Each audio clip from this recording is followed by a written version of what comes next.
Hello, Steve White, Tripway 89 for Steve Arts 89, Star Trek Gatekeeper. Now, we've had three more, I'm calling them character trailers, the teaser trailers for Star Trek Strange New Worlds. We had, who do we have? We had Hammer, Ortegas, and the Doctor, and MBenga. I'm looking at my notes as usual, I can't read them. So, they're all 30 seconds. I'm not going to try and do them all separately. I thought they were going to spread them out over the next 4 weeks, but they're just coming out hard and fast. So the first one I saw was the Ortega one. Now, I actually like her. She actually seems to have some personality, some character. Her smile is just, I like this person. I want to actually go on an adventure with her. She seems fun. I know there's only 30 seconds, but she has some personality, unlike some of the other characters haven't really shown much. I'm a bit worried about Uhura. She seems to be very flat.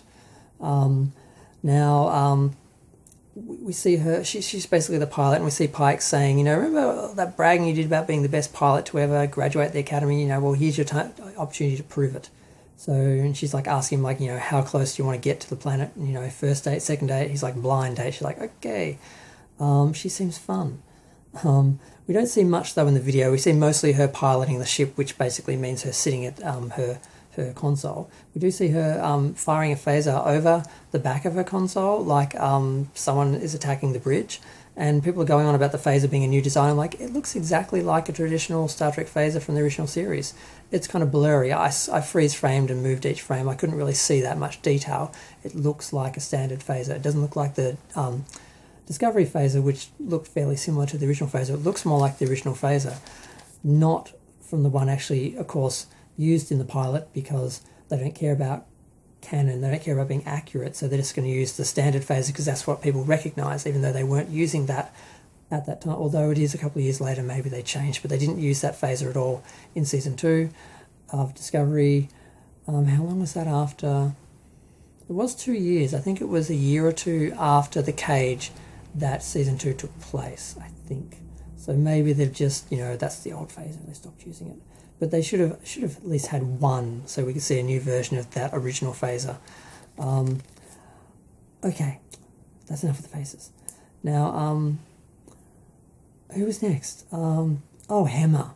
Okay, so Hammer is the blind Andorian, and he's in engineering. That was probably the most interesting thing, was we actually saw engineering. Now, we saw it before in one of the other trailers, but I thought it was a space station or another set or something, because it just looked too big and too different from what it's supposed to be, because I still expect them, because they promised, for this to actually be more like Star Trek, which means I would expect the sets to actually resemble the original series sets, at least in the design, the basic design, not the details. But and the sets are all overly over-designed. They have far too much detail. They're too dense. They're just over-designed. It takes a minute to work out what you're seeing, because there's so many levels of detail that you have to get past to realise even just the form and shape of things. So the transporter room, we see that for a few seconds. People beaming out, Hammer beaming in. But the most impressive thing most revealing thing is the engineering set, which basically has, the warp core at the back, even though they show a warp core on a screen that looks like a traditional warp core, a standing warp core, more like the one in Insurrection. But what we see is just a big nuclear reactor style thing at the back, and I think 6 rows of 6 columns that I guess are transferring energy from the warp core out to the engines, what I guess it is. And you see little walkways so people can walk up to them and monitor them, I guess. So that's the most interesting thing probably about his trailer. He does talk about the fact that humans worry too much about death.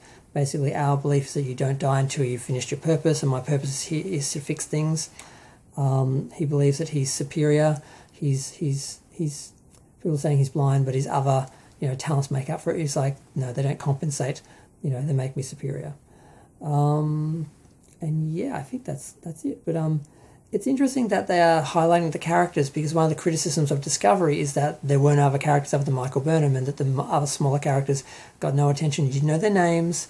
So you can see they are going on the defensive with how they're marketing this and how they're, I don't know how they're making Pike, whether it's actually going to be, representative of all this, but so far as how they're marketing it, is very, defensive, responding to the criticisms that they got sort of the series. They fixed a lot of the things people criticised about, and they're focusing on the things that people are saying Discovery didn't focus on. So it's a good sign, but I'm still not sure if the actual episodes are going to reflect it or if this is just how they're selling it. Now, the next one was Dr. MBenga, and his was the least interesting trailer because they all show shots of the Constitution class stuck on a planet, and they all show shots of the crew on the surface and in the ship and on the away team. But MBenga is mostly in the medical bay, and he's talking. He's basically saying how disease and suffering are things of the past, that prejudice kept people from helping each other, that he's a physician, that there must be another way to do things. He's using a lot of natural remedies, and I think Spock's going to have a bit of a criticism of him, like, you're a bit of a witch doctor because you're making up and mixing up things. What is this, potion you're putting together? So there might be a little bit of that, which of course continues on with Dr. McCoy, maybe. We see a white scanner, we see a few shots of the Enterprise in space, and that's really it. I don't think there's anything else visually in there. Yeah. So it's interesting. There is a shot of the planet, and there's some question as to whether number one is the woman fighting in the other trailer with Leanne. I think it's actually, I don't think it's Rebecca Ramon. I think that's her stunt double. But then there's a lady in this who kind of looks a bit like her, but not, who's beaming down, and they're on, well, not beaming down, they're on the planet as part of an away team, and they're talking on the communicator. And I'm like, is that Rebecca Ramon with her hair back? I think that's someone else. I'm really not sure. But that's it. We didn't really get any new shots except for engineering, and there's something else I've written that I cannot read. There is another little ship which we see firing on the Enterprise, and a little space station sort of thing, which looks like the same race. It seems to have very cluttered mechanical center, and then more stronger parts on the outside and some sort of movement to it. But that's really it. Yeah, I've got something collapsing. I've written a note of something that I've forgotten, but I'm done. I don't know. I like that they're focusing on the characters. I wish they just put them out all at once so I could review them all in one video instead of having to wait, and I'll probably have to do another video with the rest of the characters, another day or so. But I'm glad they're focusing on the characters. They seem to be answering the complaints against Discovery, but whether they do that fully or whether they're just doing them superficially to promote it, I really don't know. But I like Ortegas. She looks like an interesting character. She has some magnetism to her. I want to go on an adventure with her. Uhura seems really flat and doesn't have any of the elegance or just anything that says Uhura about her. She just looks... I don't get Uhura from her at all. Uhura was a diva. She sang in the mess hall. She got attention. This girl doesn't seem like that at all. She seems just all business. So I don't know I don't know if that's their response to basically saying that Nichelle's version of Uhura is some sort of feminist disgrace or something because she's feminine, and they've made this girl not feminine as a response to that, or I don't know. She just I'm not feeling Uhura out of her, so she's the most disappointing. But the Doctor seems very cool. And the Andorian, he's very arrogant, but he seems to be able to back it up. And he looks like a very interesting character. Ortegas, like I said, she seems really fun. So I'm glad they're doing these videos. La'an, I'm not buying her as a character at all. And it seems like overall it's very much a mixed bag. Looking at all these characters, looking at all the elements that we're seeing, some that have been updated and fixed and changed, and some that seem to have been the same. Other people saying we're just going to get more of the same. Other people saying yes, it's different. I'm guessing it's going to be a bit of both. It's going to be a mixed bag. And I'm going to watch the episode, and there's parts I'm going to like and parts I'm going to hate.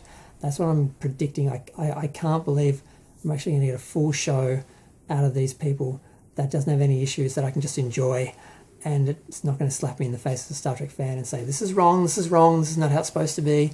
That's what I seem to get every time I watch an episode of Picard or Discovery. I'll have a minute or two of enjoying it, and then I get a slap across the face basically saying, no, we're not going to do what we're supposed to here. We're not going to do what you expect here. We're going to do something else because we have our own reasons and our own license and everything. And it's just, very frustrating to watch. It's hard to suspend your disbelief and really engage in the characters and the story when you kept getting pulled out of it every time you get slapped across the face as a fan, which is what it feels like. But I'm still optimistic about the series. I'm gonna watch it and I'll judge it then. But you know, I'm doing my reviews. You know, looking at what we're getting so far, and it's a mixed bag. But yep, gonna hold my judgment till I actually see it. I'm gonna go. Feel free to share, like, comment, subscribe. Let me know what you think. Sorry I didn't do a shorter preview. I was planning for this to be 5 minutes, but there's too many little things to sort of talk about. But I'm gonna go. Thanks. Bye.